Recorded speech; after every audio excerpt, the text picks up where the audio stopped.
Israel अपनी जंग नहीं रोकेगा।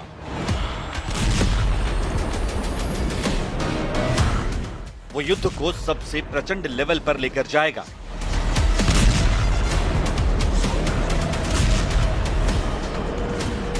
सीज फायर से पहले इजराइल ने लेबनान को खंडहर बना दिया। लेबनान में लोग लाश कफन के साथ कब्रों के आगे बैठकर बेबसी के आंसू बहा रहे हैं और दिल में इंतकाम की आग धधक रही है।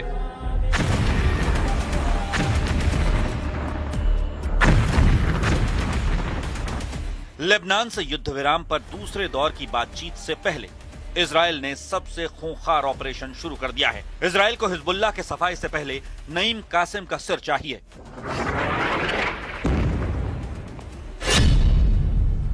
नेतन्याहू का ऑर्डर, ऑपरेशन सिर कलम शुरू। हिजबुल्लाह के सफाई तक महायुद्ध करेगा इजराइल। लेबनान, जहां कभी सरहदें नक्शों पर बनती थी, अब जमीन पर बारूद से खींची जा रही हैं। इजराइल ने सिर्फ हमला नहीं किया, अब उसने लाइन खींच दी है, एक पीली लाइन। और यह पीली लाइन ऐसा रेड जोन बन गया है जहां सबसे लंबा युद्ध लड़ा जाएगा। इस लाइन के उस पार जो भी खड़ा होगा उसका अंजाम तय है। इजराइल के रक्षा मंत्री इजराइल काट्ज ने एक ऐसा ऐलान किया है जिसके बाद लेबनान युद्ध एक अलग लेवल पर पहुंच गया। 18 अप्रैल को लेबनान और इजराइल के बीच 10 दिन का सीज फायर हुआ था, लेकिन इससे ठीक पहले इजराइल ने लेबनान में हिजबुल्लाह के ठिकानों पर भीषण हमले किए। आईडीएफ ने हिजबुल्लाह के 300 से ज्यादा ठिकानों को तबाह किया। दावा है कि इजराइल के ऑपरेशन में हिजबुल्लाह के 150 से ज्यादा लड़ाके मारे गए। अब दूसरे दौर की बातचीत से पहले इजराइल ने हिजबुल्लाह चीफ नईम कासिम का सिर काटने के लिए ऑपरेशन सिर कलम शुरू कर दिया है। नासरल्लाह ने लेबनान की शिया कम्युनिटी को तबाह कर दिया। नईम कासिम भी वही करेगा और घर जमीन गंवाने के बाद अपना सिर भी गंवाएगा, ठीक वैसे ही जैसे हमास ने गजा के रफा और बेत हानून में किया। तो सवाल है कि क्या यह इजराइल की सिर्फ धमकी है या अगला टारगेट लॉक हो चुका है। इजराइल अपने किसी भी टारगेट को तबाह करने के लिए सबसे पहले एयर स्ट्राइक करता है।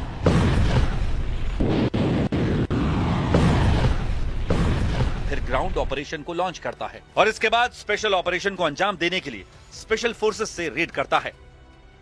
इजराइल के इस पूरे मिशन की कामयाबी उसकी खुफिया एजेंसी मोसाद के इनपुट पर निर्भर करती है, जो अपने दुश्मनों की गहरी जानकारी इकट्ठा करती है।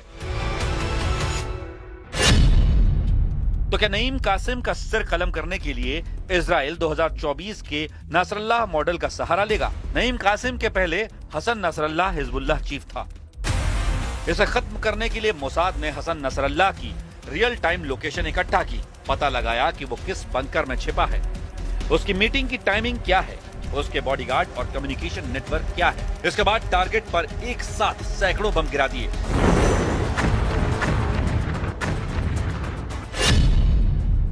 सत्ताईस सितंबर 2024 को हसन नसरल्लाह बेरूत के दाहिया में अपने बंकर में बैठा हुआ था। इजराइल की वायुसेना ने हिजबुल्लाह के ठिकानों पर F-59 फाइटर जेट से 80 से ज्यादा बम गिराए। बंकर में बैठे हसन नसरल्लाह को मारने के लिए 1000 किलो का बंकर बस्टर बम BLU-109 गिराया। इजराइल की ताकत एयर सुपीरियरिटी है। वो इंटेलिजेंस इकट्ठा करने में माहिर है, जैसे नसरल्लाह के केस में दिखा। लेकिन नईम कासिम का सिर कलम करना आसान नहीं, क्योंकि हिजबुल्लाह अब और सतर्क है और हर स्ट्राइक से बड़े युद्ध का खतरा बढ़ाता है। ऐसे ऑपरेशन अक्सर टेक्निकल सफलता देते हैं, लेकिन स्ट्रेटेजिक नतीजा मिस हो जाता है। संगठन कभी कभी और मजबूत हो जाता है या नया लीडर और आक्रामक हो जाता है। नईम कासिम इजराइल का टॉप टारगेट है, लेकिन वो बहुत कम बाहर निकलता है। बेरूत का दाहिया या बेका वैली घनी आबादी वाला इलाका है। आम लोगों की शील्ड उसे प्रोटेक्ट करती है। हिजबुल्लाह के पास अभी भी हजारों रॉकेट हैं। स्ट्राइक के बाद उत्तरी इजराइल पर भारी हमला हो सकता है। सीज फायर के दौरान ऐसा करना बड़े युद्ध को भड़का सकता है। ईरान पलटवार कर सकता है। युद्ध के माहौल में इंटेलिजेंस इकट्ठा करना बड़ी चुनौती हो सकती है।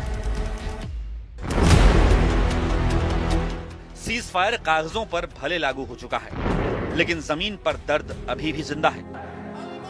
लेबनान में हर तरफ जनाजे उठ रहे हैं। बेरूत की गलियों में हिजबुल्लाह के लड़ाकों की लाशें कंधों पर हैं। हर चेहरा गुस्से से भरा, हर आंख नम।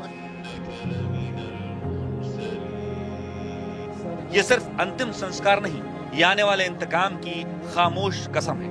टायर में मलबे से निकले बाप बेटे की कब्रों के सामने परिवार खड़ा है, टूट चुका है, लेकिन जमीन छोड़ने को तैयार नहीं। और यहीं से जंग सिर्फ सरहदों की नहीं, अब ये जमीन बनाम जिद की लड़ाई बन चुकी है।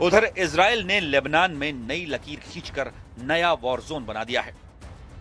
इजराइल की सेना ने पहली बार एक मैप जारी किया है जिसमें साफ दिखाया गया है कि दक्षिणी लेबनान का कौन सा इलाका अब उसके कंट्रोल में है। और इस पूरे इलाके में इजराइल की सेना पूरी तरह एक्टिव है। इजराइल इसे सिक्योरिटी बफर जोन बता रहा है। यह इलाका पश्चिम में अल नकोरा से शुरू होकर उत्तर पूर्व में खियाम तक जाता है। पूर्व पश्चिम दिशा में ये लितानी नदी को कुछ जगहों पर पार करता है। मतलब करीब 8-10 किलोमीटर एरिया को इजराइल ने लेबनान में बफर जोन बना दिया है। नकूरा और खियाम के बीच पयाडा, एताल शाब, बिन जबील, टोलाइन, बेत लेव और नबातिये जैसे बड़े शहर हैं।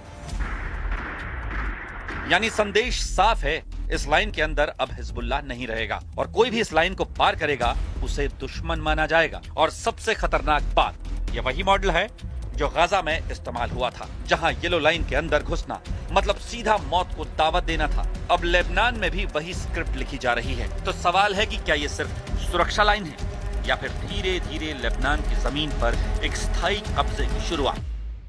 מעומק רצועת עזה ועד כתר החרמון, וטייסינו שולטים בשמי האזור כהוכחה ניצחת לעליונות שלנו על הציר האיראני.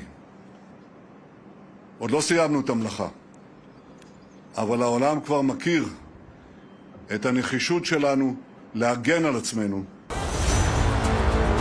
इजराइल के ड्रोन लेबनान के ऊपर मंडरा रहे हैं और ड्रोन में लगे लाउडस्पीकर के जरिए हिजबुल्लाह को चेतावनी दे रहे हैं। नेतन्याहू साफ कह चुके हैं, ये जंग सिर्फ सरहद की नहीं, ये सभ्यता बनाम दुश्मन की लड़ाई है। लेकिन असली सवाल ये है, क्या ये लड़ाई अब कंट्रोल में भी है या हाथ से निकल चुकी है? क्योंकि एक तरफ इजराइल ने लेबनान में नई सीमा खींच दी है, पीली लाइन, जो अब नो गो जोन बन चुकी है, और दूसरी तरफ हिजबुल्लाह अब भी जिंदा है। उसके पास हजारों रॉकेट हैं और हर हमले के बाद उसका पलटवार और खतरनाक हो सकता है। सीज फायर या तूफान से पहले सन्नाटा, 10 दिन का सीज फायर, लेकिन सवाल ये है, क्या ये शांति है या आने वाले महायुद्ध से पहले की खामोशी?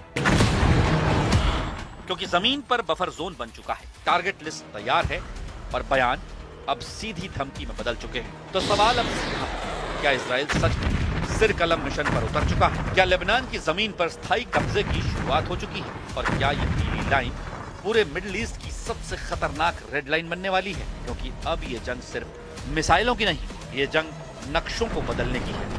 और अगर नक्शे बदलने लगे तो इतिहास भी बदल जाता है।